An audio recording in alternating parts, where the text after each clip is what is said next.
My own family called me the failure, the disappointment, the one who never amounted to anything.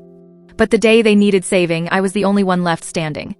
And when they came to me begging for help, they finally learned the truth they'd been too blind to see. It was my mother's birthday dinner. The whole family was there. My older sister, Jessica. My younger brother, Ryan. My parents. A few aunts and uncles. Everyone dressed nicely, sitting around the table, laughing, talking, celebrating. Everyone except me. I was there, but I was invisible. Or worse, I was the punchline. Jessica raised her wine glass and said loudly, "Mom, you raised 3 kids. 2 successes and 1. Well, we love her anyway." Everyone laughed. My face burned. I forced a smile and looked down at my plate. Ryan chimed in. "Yeah, some people reach for the stars. Others reach for budget noodles." More laughter. My mother sighed and looked at me with that disappointed look I knew so well. "Why can't you be more like your cousins? They all have real careers. Real lives." My father didn't even look at me. He just shook his head and muttered, "Almost 30 and nothing to show for it." I sat there, quiet, holding back tears. I wanted to scream. I wanted to defend myself. But I didn't. I just stayed silent. Because what they didn't know was that my entire life had changed. And soon theirs would depend on me. My name is Claire Morgan. I'm 29 years old, and for most of my life, my family has seen me as the failure. The black sheep. The one who couldn't get it together. It started when I quit my corporate job 3 years ago. I was working as an administrative assistant at a big firm in Boston. The pay was okay. The benefits were decent. But I was miserable. I was burned out. I had panic attacks every Sunday night. I couldn't sleep. I couldn't eat. I was drowning. So I quit. I told my family I needed a break. That I needed to figure out what I really wanted to do. They were furious.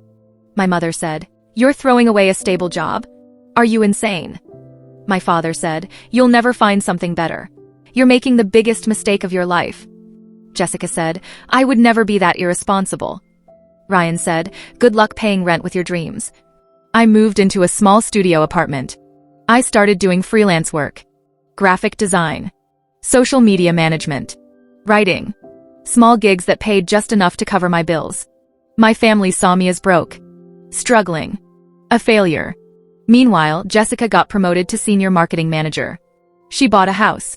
She drove a new car. She posted everything on Instagram. My parents were so proud. Ryan started his own consulting business. He made good money.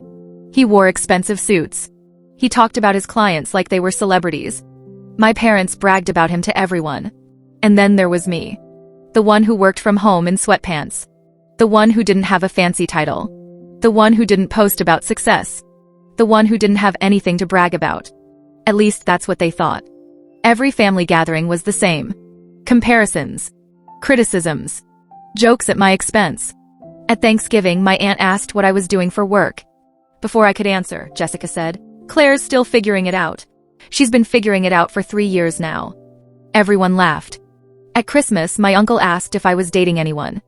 Ryan said, "Who's going to marry someone with no career?" My father nodded in agreement. At Easter, my mother pulled me aside and said, "You're almost 30, Claire.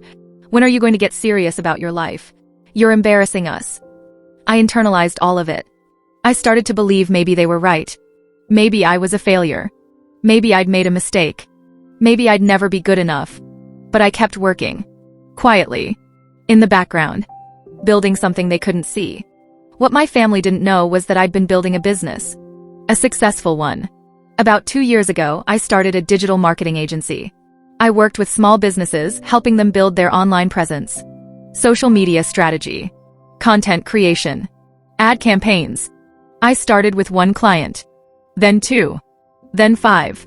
Then 10. I worked 16-hour days. I learned everything I could. I took courses. I watched tutorials. I networked. I hustled. And slowly my business grew. Within a year, I was making more money than I ever made at my corporate job. Within 2 years, I was making 6 figures. I had a team of freelancers working with me. I had clients all over the country. I was successful. Really successful. But I didn't tell my family. I didn't post about it. I didn't brag. I kept it quiet. Because every time I tried to share something I was proud of in the past, they'd dismissed it. They'd mocked it. They'd made me feel small. So I stopped sharing. I just focused on building my life in silence. I stayed in my small apartment. I dressed simply. I didn't buy flashy things. I saved. I invested. I built a safety net. And I kept my head down. But I was doing well. Better than well. I was thriving. And they had no idea. The pressure from my family got worse. Every time I saw them, the comments became sharper. More painful. At a family barbecue, Jessica introduced me to her friends as my sister who's still trying to find herself. I smiled and said nothing. At a wedding, Ryan told everyone at our table, "Claire's the dreamer of the family. The rest of us are realists." People laughed. I excused myself and went to the bathroom to cry. My mother started saying things like, "I don't know where we went wrong with you." My father stopped asking about my life altogether. He talked to Jessica and Ryan for hours, but when I walked into the room, he'd go quiet. One night, my mother called me. She was angry. "Your cousin just got engaged. She has a great job, a great fiancé, a great life. And then there's you. What do you even have to show for yourself?" I wanted to tell her. I wanted to scream. "I have a successful business. I'm making more money than you think. I'm doing fine." But I didn't. I just said, "I'm doing my best, Mom." She sighed and hung up. That night, I cried myself to sleep. But I also made a decision. I wasn't going to prove myself to them anymore. I was going to keep building my life. And if they never saw my value, that was their loss. Not mine. And then, everything in their perfect world collapsed. It started with Jessica. She called me one Tuesday afternoon, which was unusual because she never called me. Her voice was shaking. "Claire, I need to talk to you." "What's wrong?" "I got laid off." I was shocked. "What? When?" "Last week. The company is downsizing. They let go of half the marketing team. I'm one of them." "I'm so sorry, Jess. I don't know what to do. I have a mortgage, car payments, credit card debt. I've been living paycheck to paycheck, and now I don't have a paycheck." I wanted to say, "Maybe you shouldn't have spent so much money trying to look successful." But I didn't. I just said, "I'm sure you'll figure it out." A week later, Ryan called. He sounded panicked. "Claire, I need to talk to you." "What's going on?" "My business is failing. I lost 3 major clients this month. I can't make payroll. I'm drowning in debt. I don't know what to do." Then my mother called. "Claire, your father and I need to talk to you. Can you come over?" When I got to their house, they looked awful. Stressed. Tired.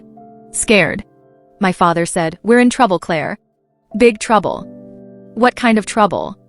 "We took out a second mortgage on the house to help Ryan with his business.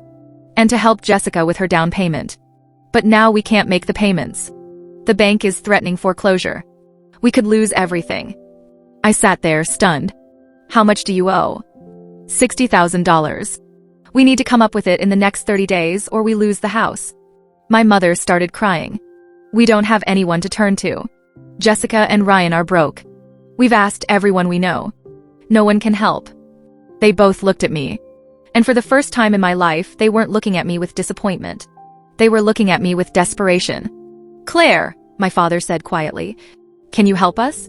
Even a little bit? Anything would help." That's when I told them the truth. I pulled out my phone. I opened my banking app.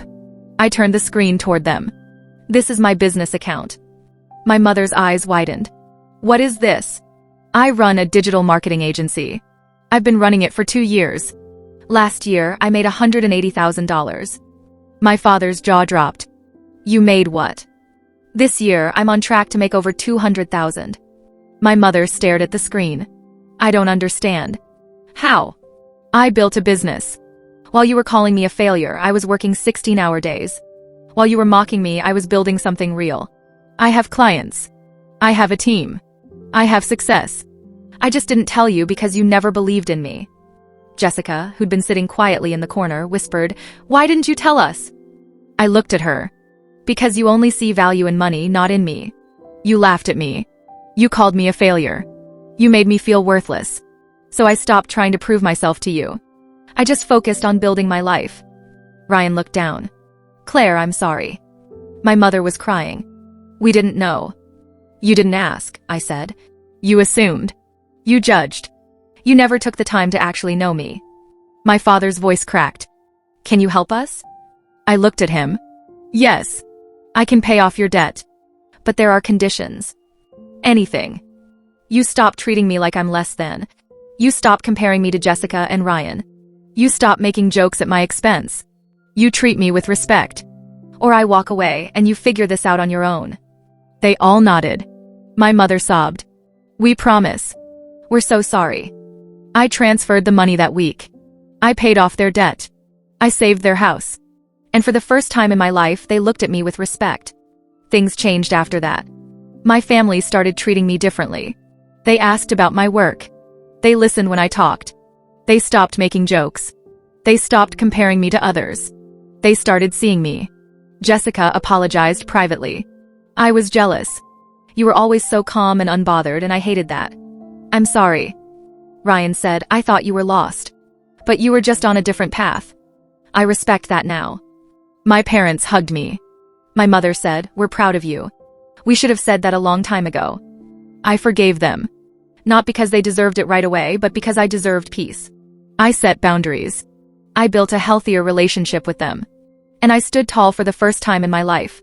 In the end, I wasn't the failure. I was the foundation they never appreciated. Have you ever been underestimated by your own family? Tell me in the comments. Your story matters too.